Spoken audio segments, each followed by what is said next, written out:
Eric Deters, the Bulldog, on Real Talk 1160. Radio Superbities in store for you as each and every day. I got to give a shout out to Charles Ackman's boy, who was instrumental apparently in getting a grant for the Goodridge Elementary. It's called a Sodexo Foundation Youth Grant, a $500 grant which provides backpacks of food to students who need food on the weekends. So congratulations to them. Quote of the day: there is always inequality in life. By golly, isn't that the truth? Some men are killed in war and some men are wounded, and some men never leave the country. Life is unfair. That's from JFK. Isn't that a downer? You know what, though? That represents my mood today. You know, sometimes I come in here and chip-chap cheerio, and other times I come in here in a bad mood because I dwell upon all of the unfairness in the world, all of the jackwagonness in the world, all of the struggles and obstacles that you face, I face. Your burdens become my burdens, and it really is incredible. I mean, for example, Paul Ryan's plan, which is being ripped apart by the Democrats, well, the reality, Ron Paul's correct. It doesn't do it enough. I mean, I'll be the first to say, Paul Ryan's plan is mild. It's not near enough what we need to do relative to the budget. But it cracks me up that the Democrats who don't pass a budget, the president doesn't submit a budget, the Senate doesn't pass a budget in 3 years. The Democrats in the House don't propose a budget. But then somebody who wants to try to do something like Paul Ryan, and he's only tiptoeing in the waters because if he knows he goes even further, it would even be attacked even more. But it just amazes me how the struggles that should not be struggles. Isn't it awesome in life when you come across somebody in the morning or during the course of your day? Maybe it's the clerk at the checkout counter, or maybe it's the clerk at the retail place that you're shopping, or maybe it's somebody if you go to the courthouse to get your license renewed, or whatever it is, somebody at work, that rather than do something to make your life more difficult, they make your life a little easier for the day. It's pretty rare. Isn't that rare? For example, I'm going to continue to rail upon people that are just unfriendly. I took a bike ride. I got a funny story and then just a repeat of what I've already trashed people about. As I'm riding my bike yesterday, and by the way, I've ridden my bike on an hour bike ride 3 of the last 4 days. I'm going to get myself in shape, folks. Anyway, I'm amazed at you ride a bike by people walking on the sidewalk. You don't even know who they are, but you just smile and wave to them. They don't give you nothing in return. I mean, it's like, what is the mindset of that person? And I will share this with you, that if an enemy of mine waves, I'm going to wave back. Now, another thing, you know what? It's going to be one of those shows, but these shows are actually good shows. Another thing that makes me mad, I call back a client of mine. By the way, I'm gonna jack wagon him up for fun because he and his son were listening about this Sodexo Foundation. My client, Charles Ackman, okay, I call this guy. His voicemail is a country song, and I got to listen to it, Charles. I chastised you yesterday when I talked to you for about a minute. I'm like, why am I having to listen to this song? Now, he told me that was his song. He goes, Bulldog, that's my song. I said, all right. But I got to ask you all a question. When you call somebody up on the phone, do you think you should have to listen for a minute or 2 minutes before they answer, or you go in their voicemail of a song that you don't like? Hell no. Hell no. TC agrees with me. I am so with you on this. Is that not incredible? Oh, that drives me nuts. And you know what, folks? I made another, I'm going to shift gears here because, and I'm not trying because, I'm not going to mention her name. because I don't want to embarrass her, okay? I'm riding my bike yesterday, and I passed, while I'm riding my bike, a former girlfriend. Now, it wasn't a long girlfriend. It wasn't a girlfriend I dated for a long time, but former girlfriend. And I just waved. By the way, she waved back, and I passed her. And then when I came back the other way, I passed her again, and I waved. Now, I got to ask you all a question. I didn't stop and talk to her, which I really thought about doing. And the reason why I didn't is because I thought, if I stop and talk to her, my wife's going to drive by in her car while I'm talking to her and say, I saw you talking. I saw you talking. Now, I thought to myself, if my wife was taking a walk and a former boyfriend passed her, I'll guarantee you that sucker would stop and talk to her, and she'd be polite like she is and talk to him. And you know what? I really wouldn't give a darn. But no, I didn't dare stop and talk to a former. Now, TC, did I make the right call on that? Oh, you did, definitely. You made the right call. And by the way, we're talking about a good girl, a cute girl, a nice girl, married and a mother. Yeah. It would have been no big deal. It would be like, hi, how you doing? There would have been nothing bad going down. But see, in her mind, I still would have gotten in trouble. But in her mind, for your wife, okay, if she meets no boyfriend, just innocent. I was just saying hi, no big deal, and that's it for her. But see, guys have a reputation for thinking the other way. It's funny that you mention that because this is a true story. I have been connected to and affiliated with women I have never been out on a date with, been with, kissed, had any relationship whatsoever. It cracks me up. I've been told, hey, did you go out with so-and-so? Hey, did you fool around with so? I said, I have no idea. No. Now, the one good thing is they're usually really attractive, kind of like, well, that's kind of cool that you think I. But, I mean, it's really incredible. Now, see, my ex, that's the thing. My ex would be like, she is so out of your league. She never worried about that with me. We never had that problem, Well, anyway, I think I made the right call there. Now, I'm making another call, okay? Now, women are not allowed in this studio. Banned by my wife. They are not allowed in this studio. Now, I will say this.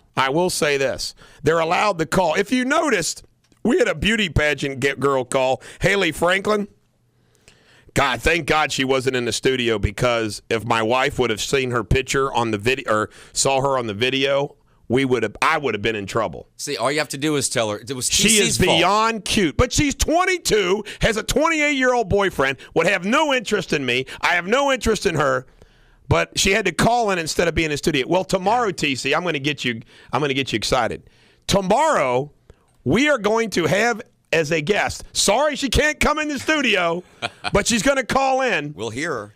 She is the Playboy Playmate UK fan that got trampled by the Indiana Hoosier fans at the Indiana game that they won in overtime. Wow. Or not in overtime, but the last second shot. Yeah. Megan Diltz, I think her name is. Okay.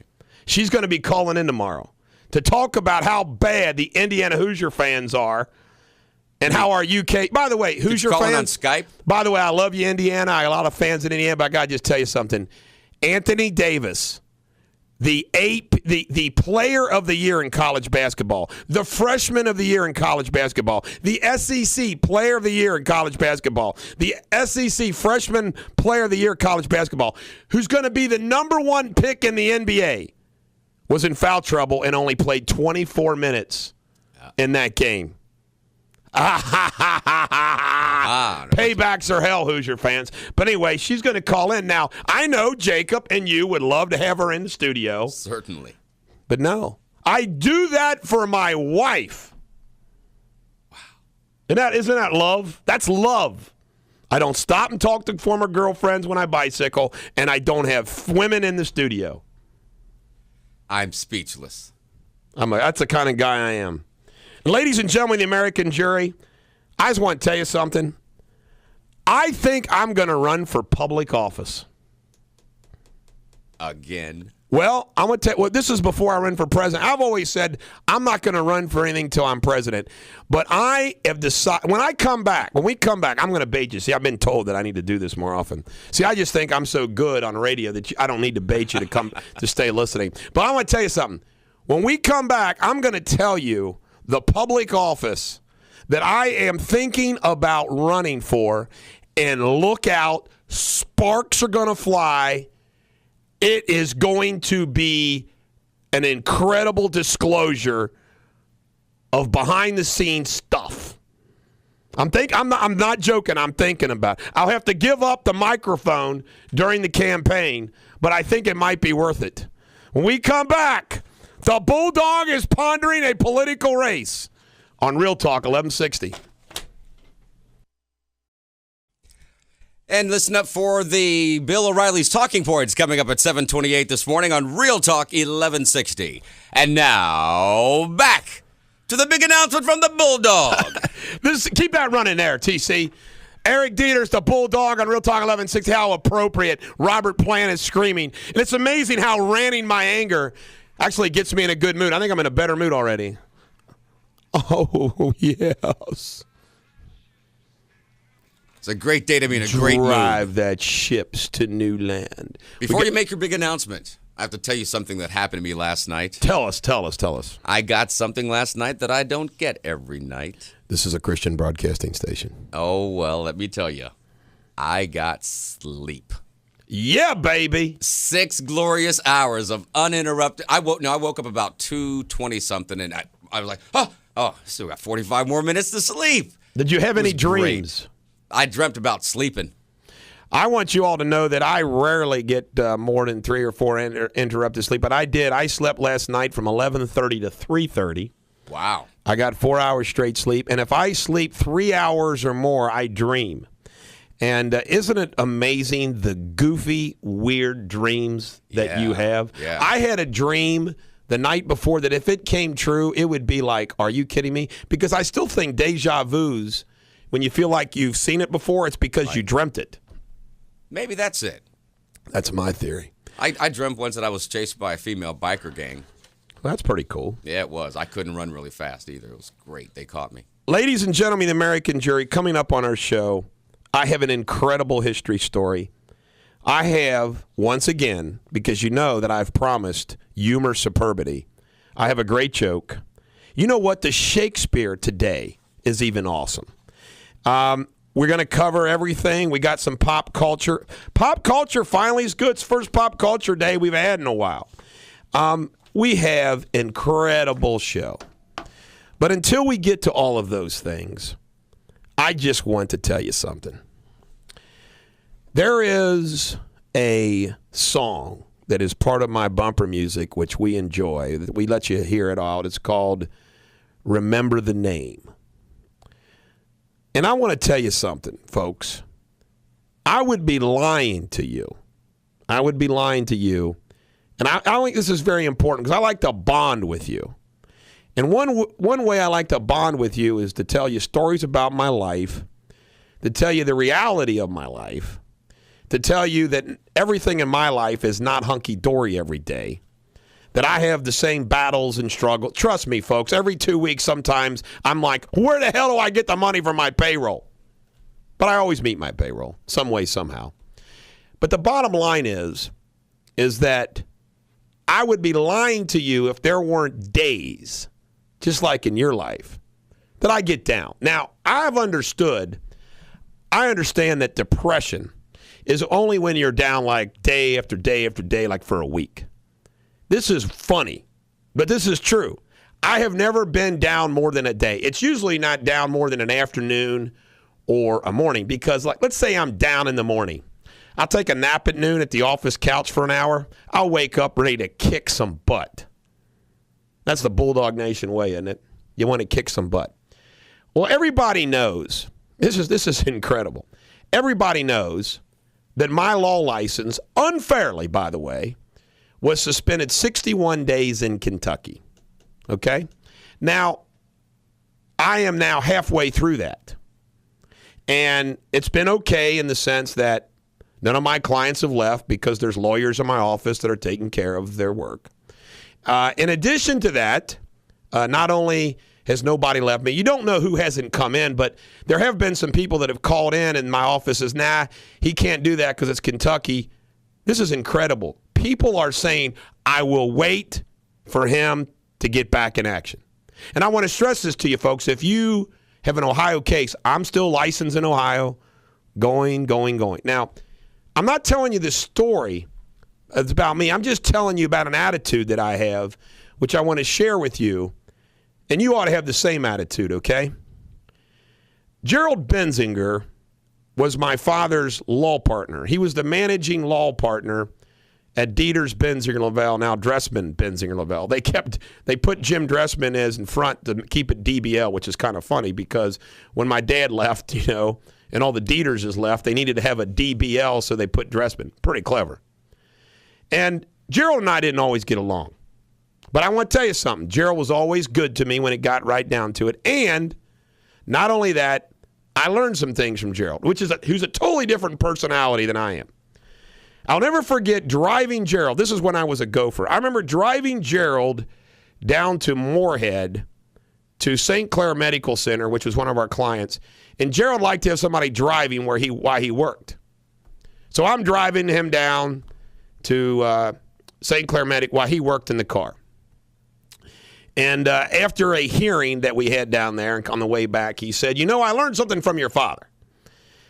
And he says, that is, if you're going to lose, go down swinging. Your clients will appreciate it. And that's that. I told you about a trial that I lost over in federal court a couple weeks ago in Cincinnati. There was a police misconduct case. My client wasn't harmed a lot, but it just really made me mad that this police officer arrested. And by the way, the judge in that case even made a comment to the other side about, was this really what he should have done? Well, anyway, I could sense that the jury probably didn't think that this was a big enough deal. So when I got up to do my rebuttal and closing, I let it rip. I let it rip. See, I don't talk like a little house mouse in the courtroom, folks. When I sat down, my client put her hand on my leg and said, great job. So I can tell you right now, my client doesn't think that we lost because of me. In fact, I tell my clients all the time, if we lose, it's not going to be because your lawyer sucked. It's going to just be because the facts, law, circumstances, whatever. Well, anyway, the Kentucky Bar Council, in the middle of my battle, her name is Linda Gosnell, gets fired. Now just think about that. She is the lawyer for the Kentucky Bar Association. The Kentucky Board of Governors and the Kentucky Supreme Court has refused to tell the 7,500 lawyers in the state of Kentucky, or how many lawyers there are, 15,000, I don't know how many lawyers there are, has refused to tell the lawyers of Kentucky why she was fired. There's rumors that she's facing criminal prosecution over fin stuff. There's rumors that she got fired for overzealous prosecutions, including yours truly. There's a rumor that she has hired, has her criminal defense lawyer, a lawyer from Dinsmore and Shoal. By the way, the firm Dinsmore Shoal in Cincinnati, who represents the Reds, I have very good relationships with many lawyers in that firm. Okay? They're the largest firm in Cincinnati. Now, that she's hired a lawyer from Dinsmore Shoal down in Kentucky. Guess who was my trial commissioner that found me guilty of 19 charges and recommended my license be suspended 6 months? He was from Dinsmore Shoal. I'm going to finish this story when we come back. I've laid the groundwork. You're going to find this incredible, and you will get my big announcement on Real Talk 1160. Eric Deters, the Bulldog, on Real Talk 1160. I'm going to raise a little hell. So my trial commissioner finds me guilty of 19. The Board of Governors throws out 15 of them. Now just think about this. A lawyer from Dinsmore and Shoal finds me guilty of 15 I mean, 19 and 19. And the Board of Governors throws 15 of them. Now, the Board of Governors should have thrown all 19 of them out. Then I appeal that to the Supreme Court of Kentucky. The Supreme Court of Kentucky does not even give me a hearing. We file a brief. The Supreme Court of Kentucky does not even give me a hearing. They just say, Board of Governors, and they go 60 days. All right? Now, here is my big announcement. Here's my big announcement.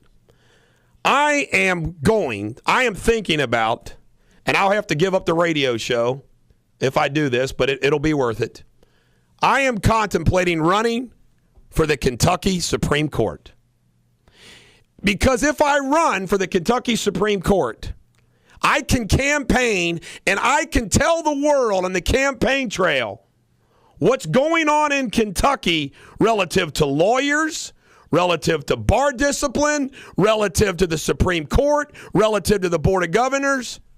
I will be a voice for all those people that get crapped on every day by our legal system.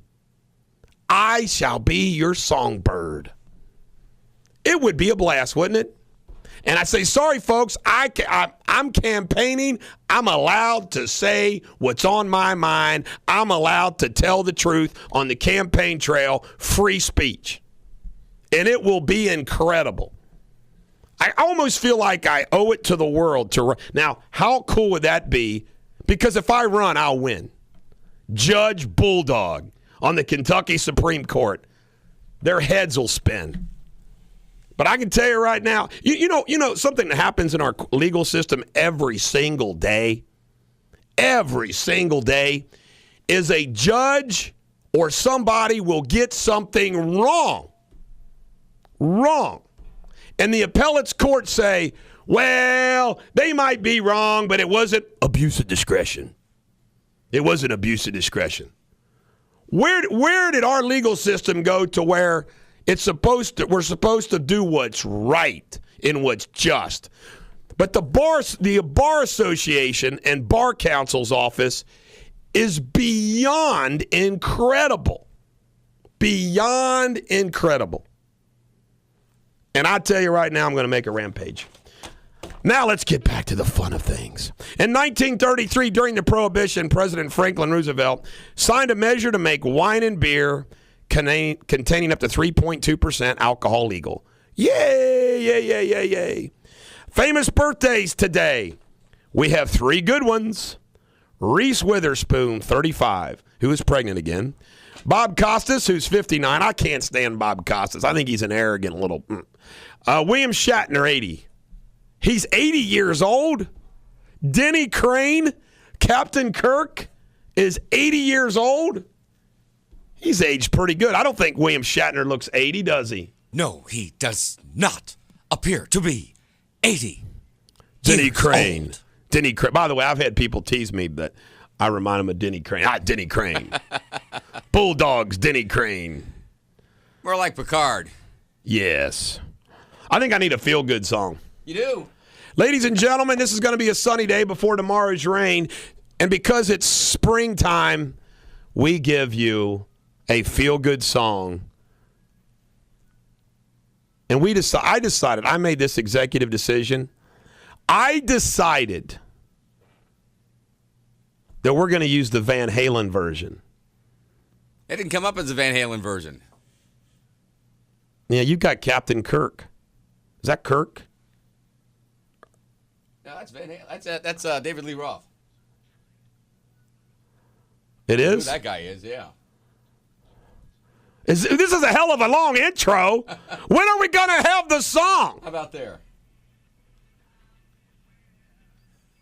David Lee Roth. Let's go back there. Well, we botched that. Here we go.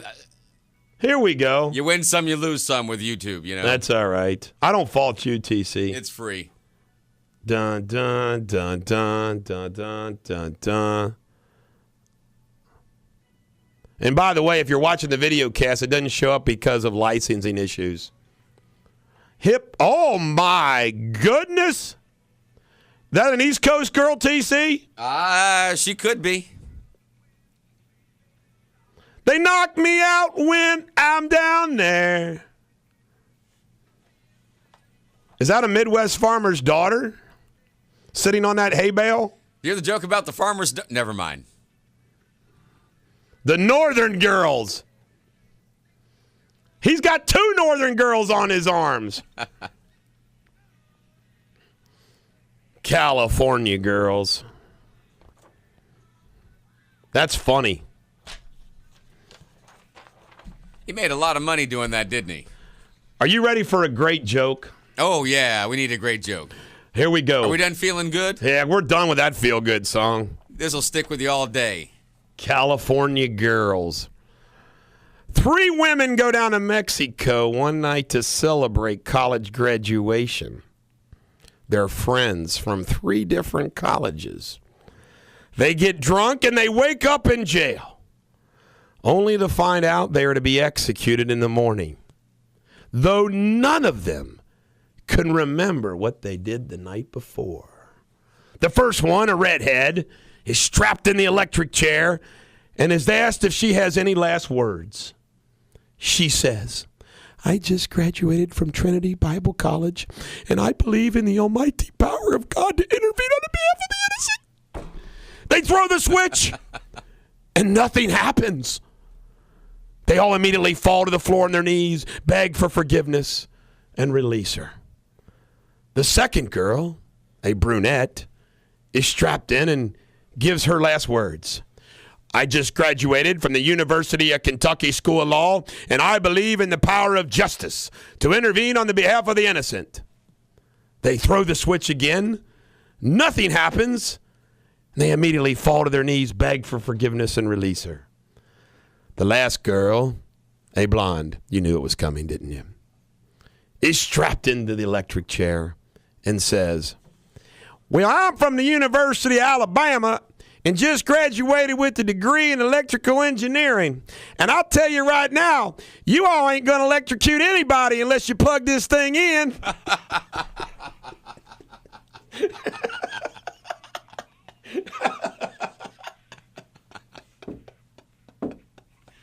Good night, folks. 2 shows on Friday. Oh, baby. Is that not hilarious? That was pretty good. You know, I have a friend who's a blonde. Well, by the way, this is terrible. Blondes, you and lawyers, we got to be the brunt of jokes because you can't use Polish anymore. You can't tell Polak. You can't. So blondes, you're allowed to get picked on, and it's politically correct to do so. You're right. And attorneys, it's politically correct to do so. Right. I don't know why you guys get picked on. It's not like you deserve it or anything. No, we don't deserve it. But I do have a friend. She's a blonde, and for Christmas, I bought her an AM radio so she could listen to our program. She called me the other day. She was so excited, she just realized she could listen at night. All right, now speaking of blondes jokes, we have a scandalous history story. I wonder if Glenn Beck has ever told this story about his friend Woodrow Wilson. Probably not. Woodrow Wilson's sexual indiscretion occurred while he was president of Princeton University in 1907. He took a much-needed vacation upon a doctor's orders to the island of Bermuda. His wife, Ellen, didn't accompany the future chief executive as she suffered her own medical issues. While alone in Bermuda, never go to Bermuda alone, Wilson met Mary Peck, the wife of a wealthy Massachusetts industrialist who was dealing with a bout of depression on the sandy shores as well. The two became quick friends. The affair heated up either on Wilson's second visit to Bermuda in 1908 or during a visit to Peck's New York apartment in 1909 after she and her husband Thomas, whenever possible, at the apartment. Their affair ended in 1910. The Pecks filed for divorce in 1912. The specter of infidelity raised its head as rumors started to fly that Thomas Peck was using some of Wilson's letters as proof of Mary's adultery. Governor Wilson's political foes found out about his love letters to a married woman, but thought better of exposing them because, as Theodore Roosevelt pointed out, you can't cast a man as a Romeo who looks and acts so much like apothecary's clerk. Wow. Oh, yes. Woodrow, you bad boy. On Real Talk 1160. And if you want to talk sports, you can talk to the Wow Man this afternoon. He joins the Other Guys Sports Show 5 to 7 on Real Talk 1160. And now, back to the Bulldog. This is Eric Deters, the Bulldog on Real Talk 1160. Bulldog Nation member Amy said she got busy and forgot to hear my announcement. The announcement, Amy, is that I am going to run for the Kentucky Supreme Court. And I am going to enjoy the campaign trail. You know, there's a guy down in Texas who's donated like, I don't know, some like $900 billion to campaigns or something. Do you hear about this guy? Yeah. He's on the news the other day. You ought to get a hold of him. Talk to him. Sweet talk him. Send him some snappy tomato. Tell him you're running. There's more to come in my Kentucky bar battle. I'll tell you right now, they're going to remember my name because I'm wailing, baby. People say, oh, Bulldog. No. These people are relentless jackwagons. It's incredible. Pop culture. Mad Men finally returns after 17 months. I love this show. Sunday, 9 p.m., 2-hour premiere on ABC.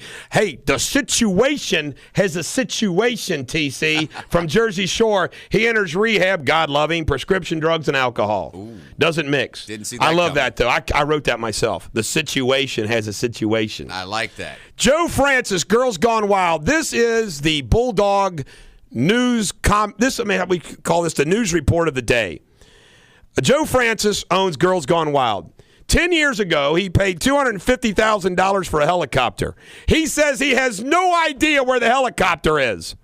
So he's suing the guy that he claims should know where it is. Bulldog note. Proof you have too much money when you spend $250,000 on a helicopter and 10 years later you still don't know where it is. Dude, where's my helicopter? Dude, where's my helicopter? That is just, you know what? I'm giving him Oracle status for just being that rich. Hunger Games. That's the new movie. Who wants to see a movie about teenagers being forced to fight to the death? Not me. That's incredible. Oprah apparently is going to lose $142 million this year on the OWN network. Hey, Oprah, have your people call my people. We'll make OWN the Bulldog Network, and we will save you. In local news, the city strikes again. Your city council, they just gave Dunnhumby USA $12 million in tax incentives on a $36 million headquarters, a third of the value of the project, and for tax incentives. The council members got the deal the last minute to vote upon it. Crazier that it passed. By the way, folks, it's not the company. It's not Dunnhumby USA. The issue is more corporate welfare. It's incredible. And what it is, it's tied to, well, they got to add these many jobs, keep these jobs. Hey, everybody go back and check out what Convergys didn't do. It's incredible. The beach, by the way, the beach water park is not giving out refunds. I have been contacted by somebody. They live in Ohio, Kentucky Bar Association. And they want to sue. They're not giving back like the refund of like the $450 pass or whatever. They're giving like coupons and things. Coupons to what? So I'm going to sue the beach waterfront park. A drained pool? Email me at eric@ericdeters.com if the beach waterfront park is screwing you. We're going to screw them. Can you imagine that? You spend money on a park that's closing, and instead of getting your money back, see what I'm talking about when I started out the show, folks, the injustice of the world. What is the logic of you not getting back your money, and they send you some coupons? With all due respect to my cousin-in-law, Mark Simendinger, at Kentucky Speedway, they did the same thing. All these people that couldn't make it in the Speedway because of their BS parking, guess what they do? We'll give you a coupon for tickets for a free race. No, I want my money back. Right, exactly. They refuse to give money back. To this day, I regret not suing them. And the consumer should be at the top of that creditors list. The injustices that go on in the world every single day. It's incredible. All right, in sports, we're going to do sports now. The New Orleans Saints got hammered.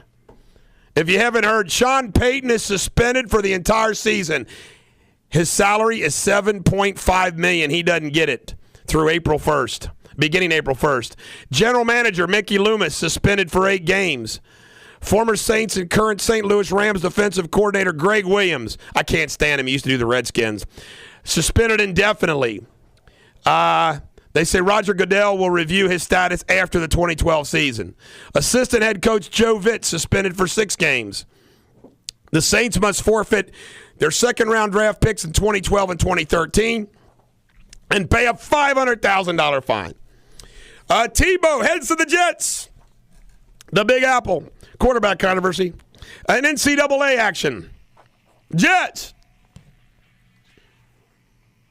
That's for Tebow. That's for Tebow. East Regional in Boston tonight. Number 4 Wisconsin versus number 1 Syracuse at 7:15 on CBS. Your Cincinnati Bearcats play your Ohio State Buckeyes at 9:35 on CBS. West Regional in Phoenix. Number 4 Louisville at number 1 Michigan State on TBS. And number 7 Florida versus number 3 Marquette at 10:07 TBS. Ladies and gentlemen of the American jury, how stupid is it that they don't stagger these games on a Wednesday and a Thursday or play them some during the daytime so we can watch every game? I know. How stupid is the NCAA? Again, I'm not in the NCAA. I can see this.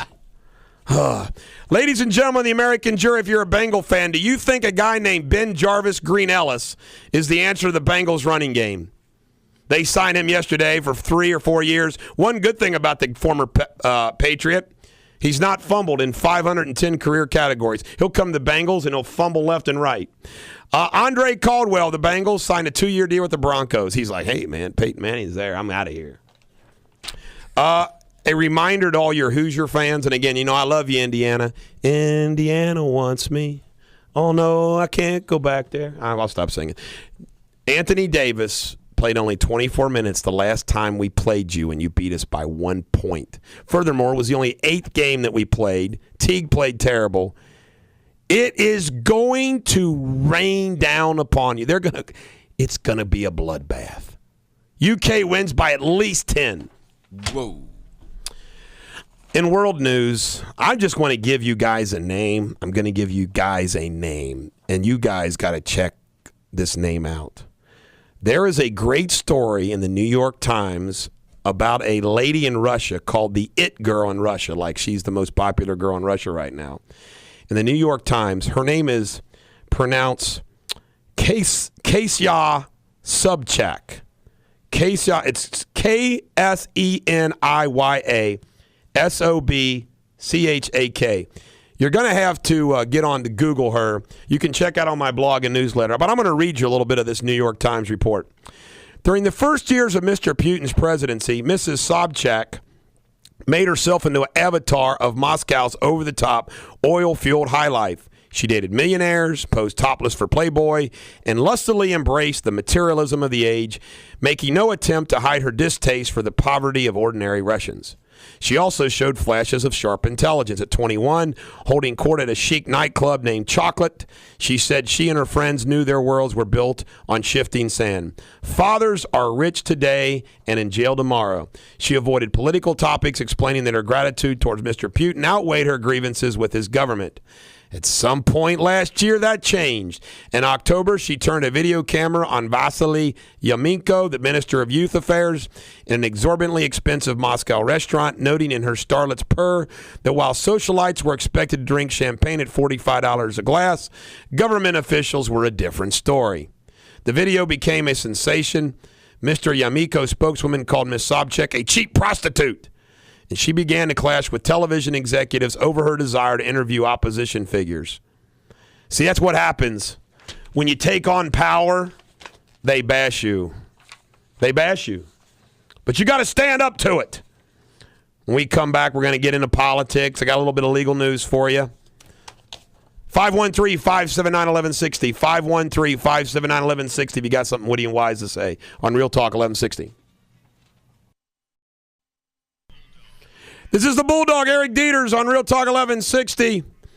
A very wealthy Cincinnatian just sent me a text to ask me if I would join him in buying the beach water park so it could continue operations and be renamed the Green Water Park. Yes! I said, hell yes. I love it. The Green Water Park. I like that idea. I want to tell you, do you have a Green Water commercial? Actually, we do have a little something for Green Water. Actually, this is a message to our friends at Solyndra. Hey, Solyndra, heard you guys went bankrupt. Sorry about your luck. Green Water, working hard to be the last government-backed mismanaged green company standing. Available at Queen Kick.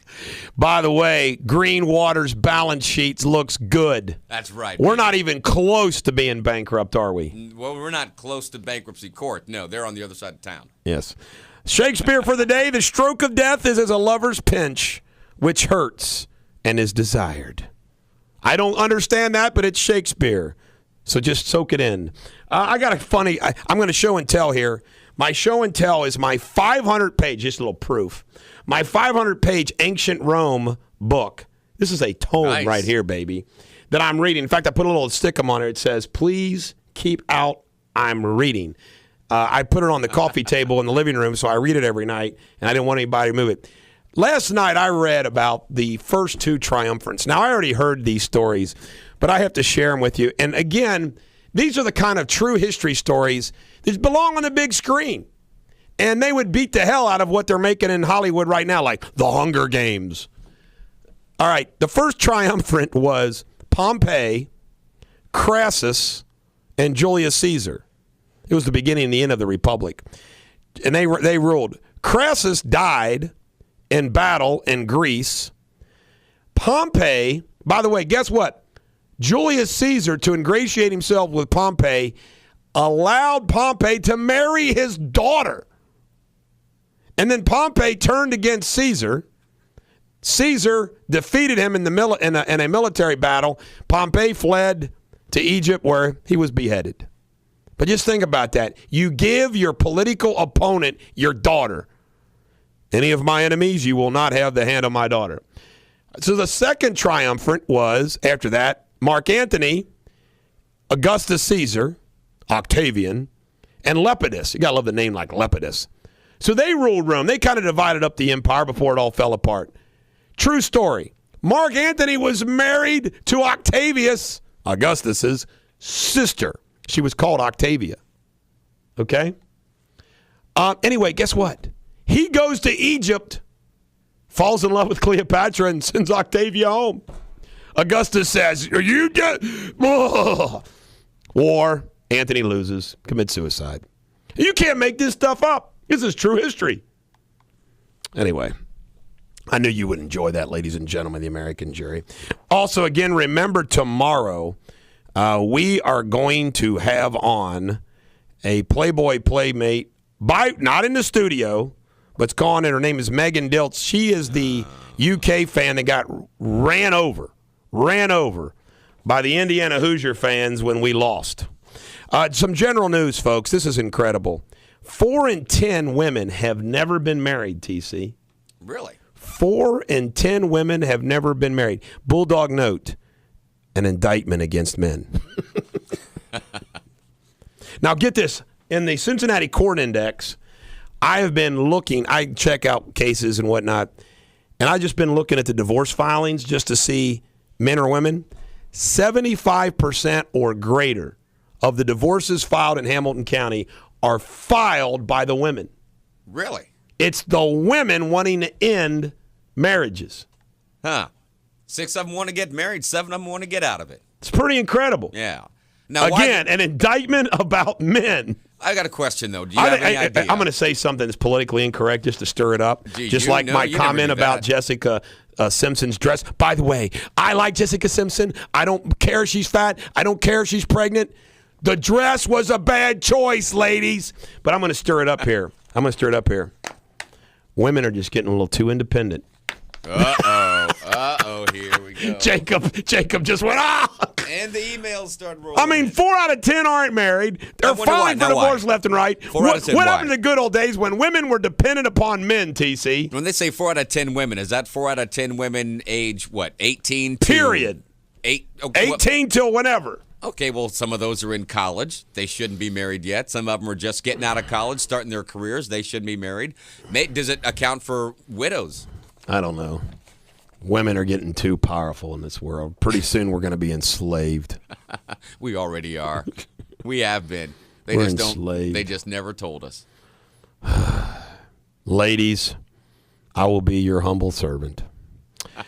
In politics, Jeb Bush yesterday endorsed Mitt Romney. He already was. The Bush family was all behind Romney. Yeah, you saw that coming. Now, I got to read this from the USA Today. I don't have to read it, but I will. Speaking on CNN on Wednesday morning, Romney campaign aide Eric Fernstrom dismissed concerns that by taking conservative positions during the primaries, Romney may alienate moderate voters ahead of the general election. I think you hit the reset button for the fall campaign, everything changes. It's like Etch-a-Sketch. You can shake it up, we start all over again. Within hours, Romney was under attack from all sides. By the way, Newt Gingrich had an Etch-a-Sketch, Santorum had an Etch-a-Sketch, the Democrats had an Etch-a-Sketch. Now, I want to stress this, folks. Romney didn't say it. Etch-a-Sketch maker Ohio Arts is now contemplating promotional plans to take advantage of the publicity surrounding Friendstorm's comment. But the company makes no endorsements. Company president Larry Gilgallen noted that the Etch-a-Sketch has a knob on both the left and right side. What a boom for Etch-a-Sketches. And, of course, I told Chuck Holbrook by text message last night, I need to get an Etch-a-Sketch. And he failed me. He didn't get me one. I don't have an Etch-a-Sketch. I don't either. He didn't get out of bed at midnight and go to Walmart and get me an Etch-a-Sketch. I always thought those things were a waste. You couldn't, you make a great design, you can't save it. Exactly. And you can't make circles. You know what? If you turn the two knobs at the same time, well, you can't make perfect circles. That's what I mean. You get, squiggly lines. Squiggly lines. That's about all you get. Bulldog note on this story. I'm relieved. When I first heard this controversy, when I turned on Fox News after dinner last night, and they're talking about the Etch-a-Sketch controversy, I swear I assumed Romney didn't know what an Etch-a-Sketch was. When I was kind of relieved that it was just his campaign person made a comment about, and by the way, it is true. They do shake it all up. That's right. You campaign to the right, you come back to the middle.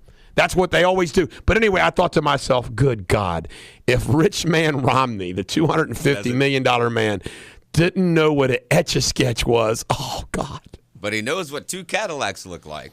I heard an interesting perspective on Mitt Romney when he talks about his wife has two Cadillacs and he has friends that are sports team owners and that.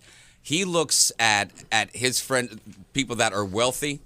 They're wealthy because they earned it. Yes. Okay, and that's the perspective or the perception that he's trying to admit to everybody else. Yes. That you can attain this as well. When we come back, how much longer we got till break? Another 2 minutes, 2.5 minutes. Well, we got time now then. Yeah. College kids, Obama, 66% voted for him in 2008. Apparently now that's going down. And you know what the number one thing is that's making the kids not want to vote for him? I guess loss of scholarships and grants. Gas funding. prices. Gas, really? Just think about a young kid who's working and going to college or his parents are helping him. Think about how much gas affects them. Yeah, gas. Yeah, you're right. Now, I can see that. This was too funny. Jesse Waters. Jesse Waters is the dude that O'Reilly sends out to interview people and irritate folks. He sent him I thought that was O'Reilly's job. No, Jesse Waters goes down to spring break, at Panama City for the O'Reilly Factor yesterday. And he does these interviews, right? It was hilarious. He's interviewing all of these college kids, and you could tell he picked out some pretty ones in bikinis. Of course. These kids didn't know jack about anything. Do you know who Karsai is? No. Do you know what the deficit is? No. Do you know what the one person asked about the unemployment rate? They said 99%. I mean, and this one dude, this one big dude was sitting there saying, well, Adam Smith was the economist, and he went to say laissez-faire. Instead, he said something else, and his buddy leaned in, making fun of him. He goes, that's laissez-faire. Oh. I mean, but it was hilarious. As O'Reilly asks, asked Jesse Walters, he goes, was there anybody there that, that he goes, nope. Really? Nope. Now then he dogged the SEC. He goes, this is the SEC. This was University of Kentucky. He said Kentucky. University of Alabama. He goes, this wasn't the Ivy League. So we got insulted too. Yeah, really. Hey, Jesse, at least we're good in basketball. Thank you very much. We can beat Harvard any day of the week in basketball. Right. Yeah, baby. It's not all about brains. I can't believe that no one down there knew the answer to that. I mean, nothing. He said he interviewed hundreds of people. Everybody was just stupid. But if they'd interviewed some NKU students, they'd have known the answer. The future of America, folks. When we come back, I'm going to weigh in on that shooting down in Sanford, Florida. And I'm going to tell you what really is the issue. This is the Bulldog delivering radio superbity to all you jack wagons and all you oracles on Real Talk 1160. Make sure you listen for the Huckabee Report coming up at 8:30 this morning on Real Talk 1160. And now, back to the Bulldog. This is Eric Deters, the Bulldog on Real Talk 1160. You want to email me at eric@ericdeters.com. You can text me at 859-250-2527. You can follow me on Twitter at Bulllaw. You can become my Facebook friend on Eric Deters.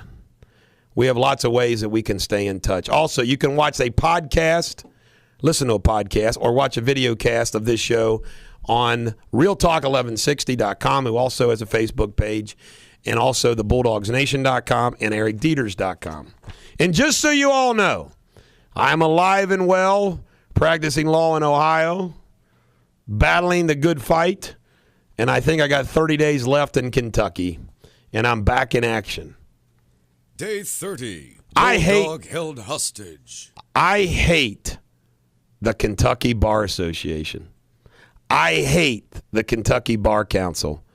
I hate the Kentucky legal system, and I am an attorney there. Don't hold back. Let us know how you really feel.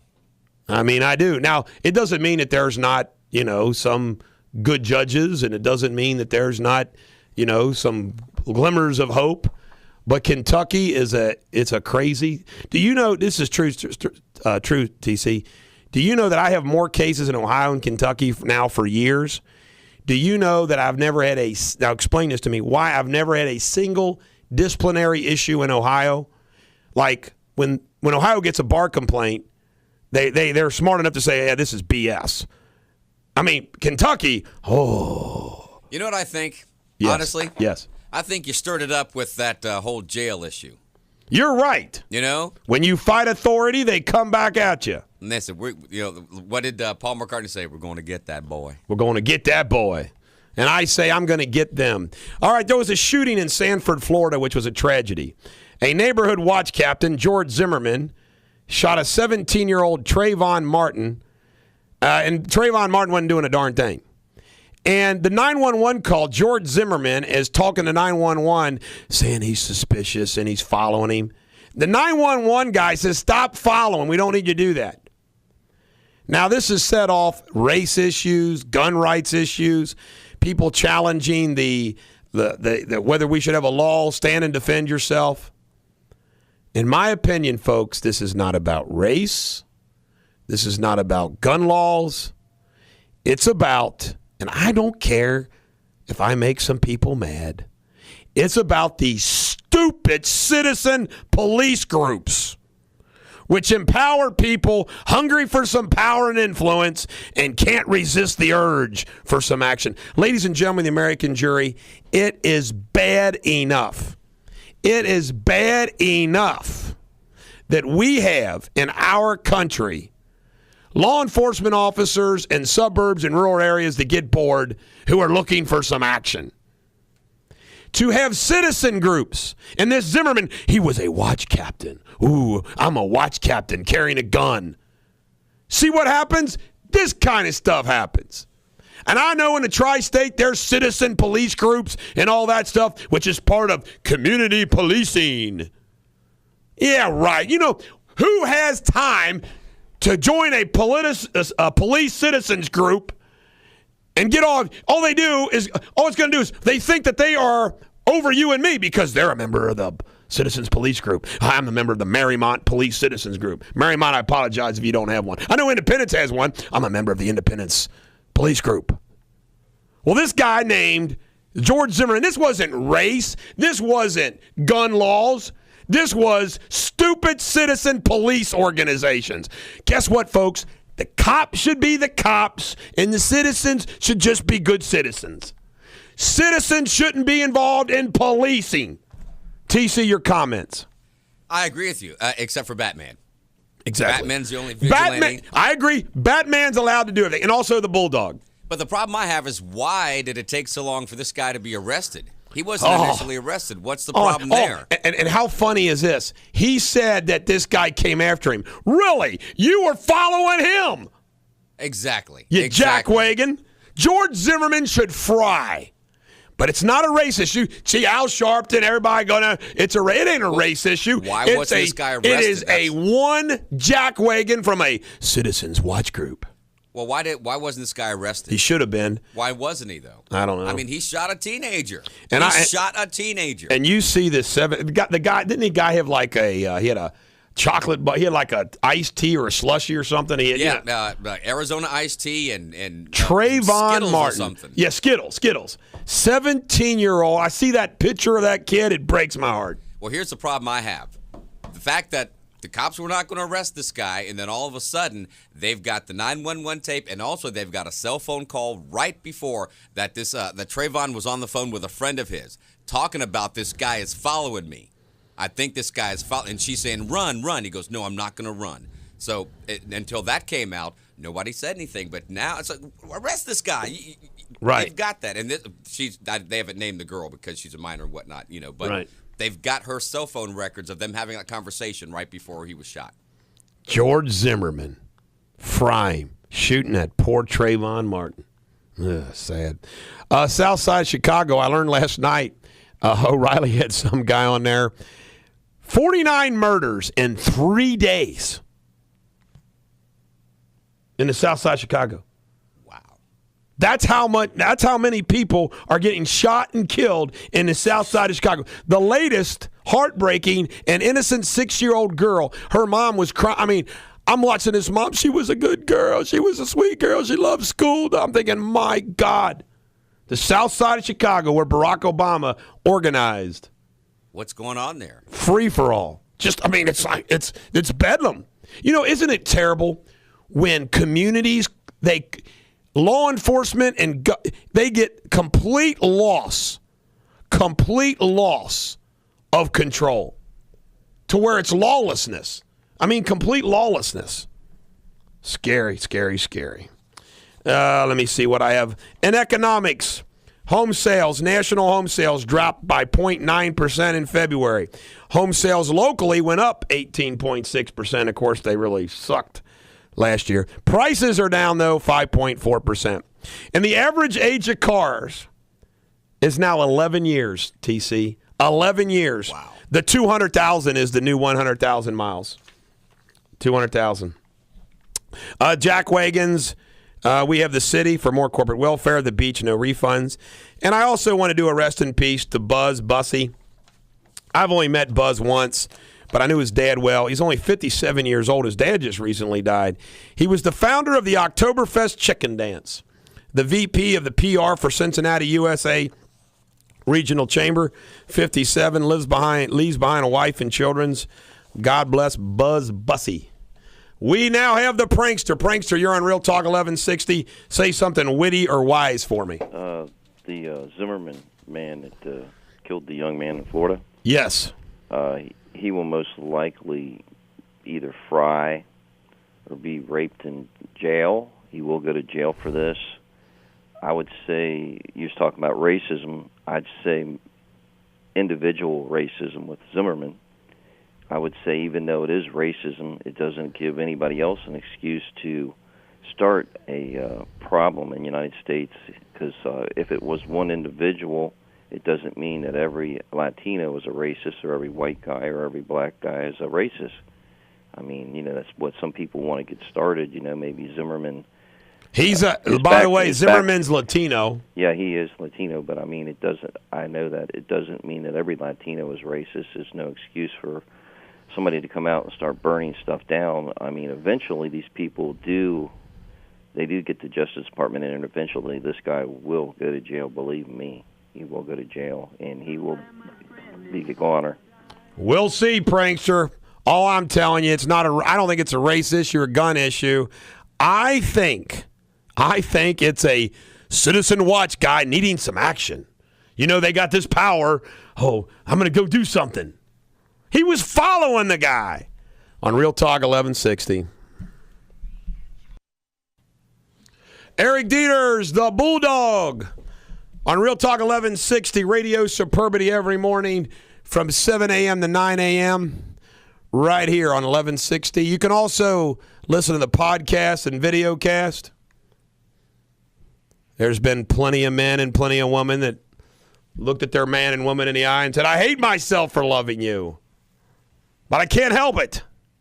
But no, you know you're doomed.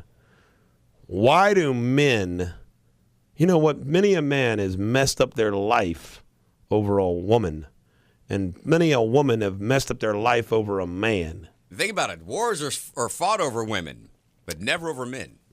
It's true. Helena Troy was apparently the most beautiful woman in the world, and they fought a war over because Paris stole her from a king. Can you imagine stealing a king's woman? Hey. Especially the king of Sparta. Not good. Not a smart move. Not good. Well, like your history story with Mark Antony, you know? Yes. A woman. And what happened? Cleopatra. By the way, Cleopatra wasn't even hot, but she was a queen. Yeah. She had a tall bank, yeah. You know, it's just amazing to me that I coined a phrase. And if it's not original, I apologize, but I thought it was original. I thought I coined it. So if it's not original and you coined it, is that a counterfeit coin? That's a counterfeit coin. Ah. The heart has reasons the mind does not know. I've heard that before. You probably heard it from me. That's right. And then you throw in lust, which lust doesn't even have a mind. Nope, not at all. Nor a conscience. Or a conscience. It doesn't have a governor on it, you know, like the gas pedal, you know. You know, women hold all the cards, TC. They hold all the cards. Because they are the givers of life. Man, that ain't why they have to hold all the cards. I was trying to keep it clean, you know, but... well, we're keeping it clean. We're talking around it. There are a few other attributes that women possess as well. Oh, well. We will all survive. Ladies and gentlemen, the American jury, I hope you enjoyed today's weather because the forecast tomorrow is supposed to be raining, a possible thunderstorm. The day of my daughter's wedding. Somebody told me that rain is a good sign. Yeah, I told you that. It's good luck. Yeah, you said that. Yeah, that good luck. Good luck. So you won't have to take that shotgun now. The pictures for the wedding are supposed to be taken over at the family horse farm, my dad's farm. So I don't know what will happen there. Maybe we'll get them taken like in the horse stalls instead of outside along the fences. It'll smell better than down by the Greenwater Creek. A wedding party up in the loft. That'd be kind of cool, though. Could be hot. Yeah. By the way, I don't know if any of you have ever had this simple pleasure. Isn't it true, folks? It's the simple pleasures of life. They're the best. There's nothing like taking a nap, which I've actually did working on the farm. Taking a nap in a barn on the tin roof in a rain or thunderstorm on a stack of hay or straw. I'm telling you, there's nothing like it. Have you ever had that pleasure? No, I never have. The rain, the smell. It's like, Now, I'll tell you what, sleeping when it's raining in the summertime is great. My wife and her son, who passed away, they went on a trip to Switzerland. It was a gift that I gave them. And they had a great time. And one of the places they stayed was in a barn. It's a place where hikers are invited to stay, and they give you a bucket, and there's some water, and there's straw, and you bed down in a barn. They said it was one of the neatest things they did. Sleeping in a barn. I bet they're kind of rustic. There's worse things to do than sleep in a barn. No, I think it'd be fun, actually. I really would enjoy that. I mean, I loved camping out when I was a kid. That would be a great time to me. This is something that we used to do because I'm not an outdoorsy kind of guy. And what we used to do, now my dad has a 1,000-acre farm, okay? And what we would do is we would drive to the back of the farm somewhere along the creek in this little idyllic little setting, and we'd build a fire, and we'd drink, and we'd play cards, and we'd have fun. And then we'd go to sleep by the fire, and all of a sudden it'd start to get cold, and the moisture from the night air. And I would sit there and say, why in the hell don't we just all go up to the house and go to bed? And you'd wake up in the morning, it's like, why didn't I just sleep in my bed?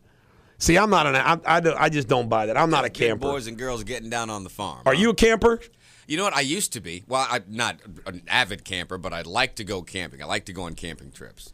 Man, not me. I did with the Cub Scouts when I was a kid. I got to go to court, TC. You see my tie? Is that why you look so dapper? Yeah, I got court this afternoon at 1:30 in Butler County. Really? Good old Butler County. After this, I got to go to Lexington. I got to go to Lexington, and I got to go to Butler County. That's like going in two different directions. Yeah. Only the Bulldog can do that. Put a lot of miles on the vehicle today. Ladies and gentlemen, the American jury, have you heard the latest about your president and mine, Barack Obama?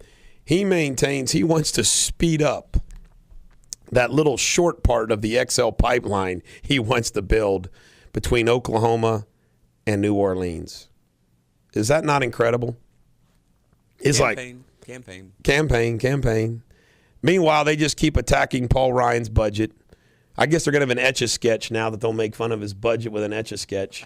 I don't know why, but they will. But ladies and gentlemen, the American jury, this is just an incredible, incredible journey that we're on, isn't it? As our country just goes right off the cliff with Barack Obama and the Democrats. Just racking up the millions of dollars of debt, $1 million budget debt, just going. Medicare, don't touch it. Don't reform Medicare. Prescription drugs, don't reform it. Social Security doesn't reform it. You know, our highways are falling apart. Bridges are falling apart. Illegal immigration left and right. They come here. They get on the payroll of the United States taxpayer. We have the opportunity to become energy dependent. We don't do what we need to do to become energy independent.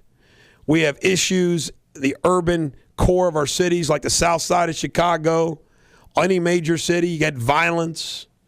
You know, we got a job problem. We have 15% real unemployment in this country, and they're telling us the economy's improving.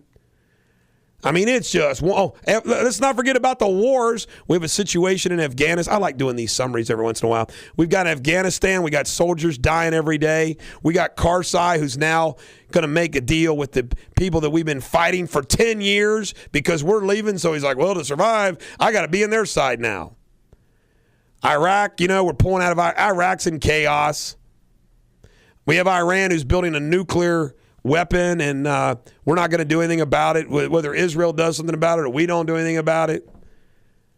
We got North Korea. They have a new leader. They're, of course, saying, hey, okay, we won't test nuclear power because they're starving to death and they need food. We got Russia. Russia's in turmoil. They're not our friend. China's not our friend. By the way, the Chinese economy, there's some concerns about it now, which is making the Dow and the stock market drop. See, all is not perfect in China. We have murdering President Assad in Syria, murdering everybody, and of course, because we've got too many things going on, we're too tied up to do anything about it. We have a president who thinks algae is the answer. We got a president who thinks solar is the answer. By the way, we tried the solar thing back in the 70s, and it did not work. We're spending millions and millions of dollars to jumpstart this green energy bit. Here in Cincinnati, we got a mayor and council who thinks a streetcar is going to cost millions and millions of dollars is the answer to all that ails the city of it. It is the most ridiculous, stupid, dumb thing in the world. I can't believe there's not riots in City Hall. I'm telling you right now, I think the Tea Party is too docile for me. Yep, the Tea Party is a little too docile. Docile means they're like sheep. They're calm. They're not hell raisers. And then, the corporate welfare. We give a bunch of money to Converges. Converges, are you kidding me? By the way, I got a vested interest in now because I'm moving my law office on March 30th down the hall here. So I'm going to have a Cincinnati-based law firm in the city. You know what? I haven't heard from one city council member the mayor or anybody else, welcoming my 15 jobs that I'm bringing to Cincinnati. And guess what, folks? 15 jobs that, guess what? They aren't costing the city any money. Where's my ribbon cutting, mayor? But they're going to give Dunhubby, they're going to give them a bunch of money.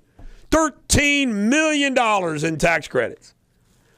Heck, their headquarters is going to cost $30 million. They don't learn their lesson.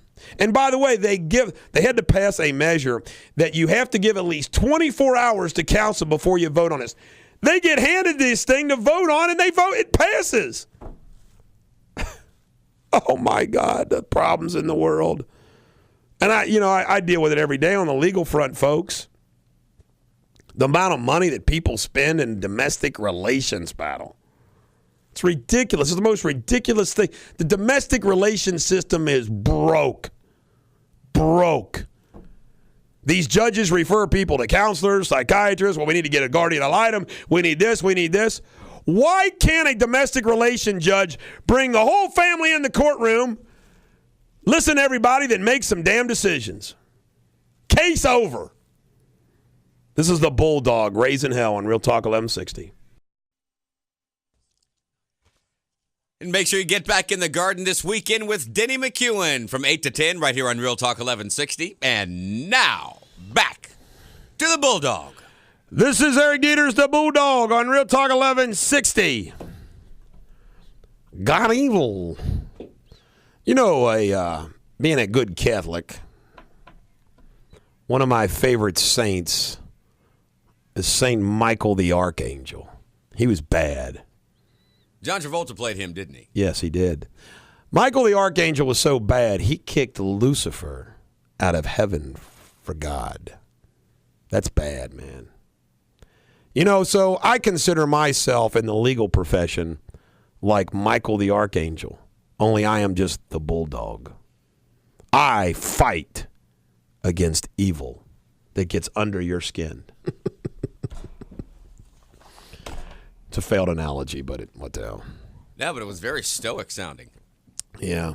Sometimes I get deep, TC. Sometimes I get deep. Sometimes I'm witty. Sometimes I'm wise. Sometimes I'm just deep.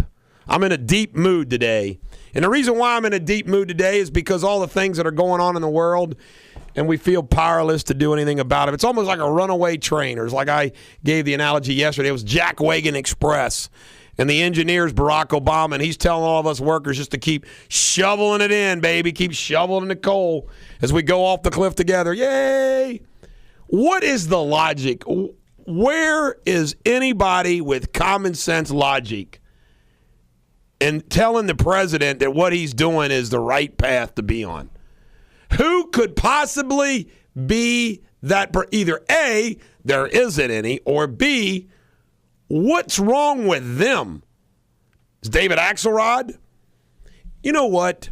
It's like that great line from Patrick Henry, and I'm going to play you Patrick Henry about, is holding power so sweet that it's to be purchased at the destruction of America?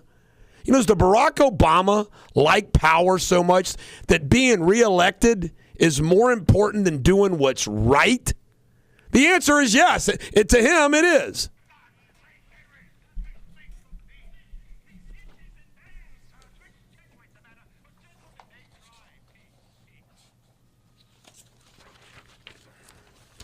No peace.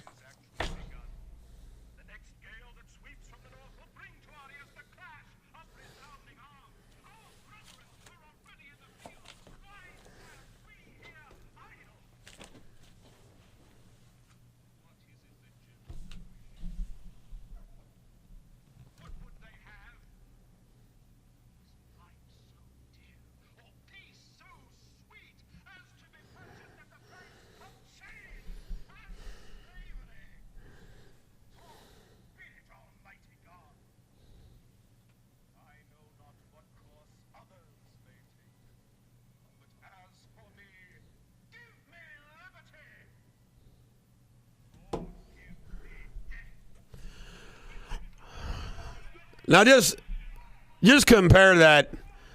Patrick Henry delivers a speech that he would rather be free than he would be enslaved. He'd rather be dead than enslaved. Barack Obama would rather be holding on to the presidency, even if America is destroyed, but by golly, he'd be president. And ladies and gentlemen of the American jury, do not think but for a minute. Do not think but for a minute. That's what he wants. How could it not be what he wants? Because that's what he's doing. It's not an accident. Every decision, Dodd-Frank, deliberate. The powers that he's given himself, deliberate. Obamacare, deliberate. Intent. I mean, it isn't like an accident that he's doing this. He's doing it on purpose. And the political process is broke in this country. The legal process is broke in this country. Everybody just stands around like, eh. The last hope is Barack Obama and the Democrats are defeated in the Senate. And the only reason why that's good is because the Republicans are at least a little better than the Democrats. But you watch, the establishment Republican leadership will not go as far as they need to go because they'll be worried about getting thrown out the next election. And that goes on and on and on and on. And that's what you tolerate, and that's what I will no longer tolerate. I have made a conscious decision, folks. Damn the torpedoes. I'm not kidding. I've made a conscious decision. Damn the torpedoes. I am going to speak the truth. I am going to fight injustice. I will continue to fight power. I will pay the consequences of doing so every single day. But you know what? I'm an idealist. I'm a dreamer. I've watched too many John Wayne movies when I was a kid. Right defeats wrong eventually. Good defeats evil eventually. My favorite movie scene, maybe of all time, it's certainly my favorite legal movie scene of all time, is Al Pacino playing Arthur Kirkland in Injustice for All, where he's asked to defend a judge he cannot stand who is charged with rape. And then the judge confesses to him that he, in fact, did it. And, of course, Arthur Kirkland is tortured by this fact. And rather than, quote, unquote, defend the judge the way he's entitled to a defense in this country. Now, we don't know what happens after the movie because we know that Arthur Kirkland is going to get suspended or disbarred for what he does in the courtroom. We don't get to see that. But regardless of that, was it not awesome to have Arthur Kirkland walk up to that jury rail and say to that jury, you know, the prosecutor isn't going to get that man today. Prosecutor wants to be prosecutor of the month, centerfold, my favorite line of the movie. Because I'm going to get him. He raped that woman. He said he did it. He did it. Objection. And the court said, you're out of order. And Arthur Kirkland says, no, Your Honor, you're out of order. The whole system's out of order. As he's dragged out of the courtroom, he says, I have now completed my closing statement. I actually feel disappointed in myself that I've not done an Arthur Kirkland yet. I once told Judge Summey that I'm going to do an Al Pacino one day, and she says, don't do it in my courtroom. Yeah, I saw that. Did you? Ron Paul, Bulldog, would be his Secret Service code name. I think that's funny. Bulldog. Yeah. Ron Paul, it's already taken. You got to get a new name. But don't you seen that movie Justice for All when Pacino does that? No, I've not seen it. Oh my gosh, we got to play it. I don't think he cusses. I think we could play all the way up to the end. I think it's clean. We got to play that sometime for the ladies and gentlemen of the American jury. But I tell you right now, folks, there's no. I love when I see passion in people, passion for a cause. People go through life like drones because they're beaten down. They have no hope. It's like, well, this is the job I got, and I'm stuck in this job. It's sad. It's sad. It's sad. We have to all collectively fight on. That's the Bulldog Nation way. You get kicked and knocked down, you get back up again, and you take a swing. That's what you have to do. I'm cursed. I grew up watching Little House on the Prairie and the Waltons, where there was always a moral to the story of good over evil, right versus wrong. John Wayne movies, Clint Eastwood movies. It's embedded in me. I can't help it. Can't help it. I'm cursed. Every dog has their day. I will be back tomorrow with some more Radio Superbity. I hope today is your day on Real Talk 1160.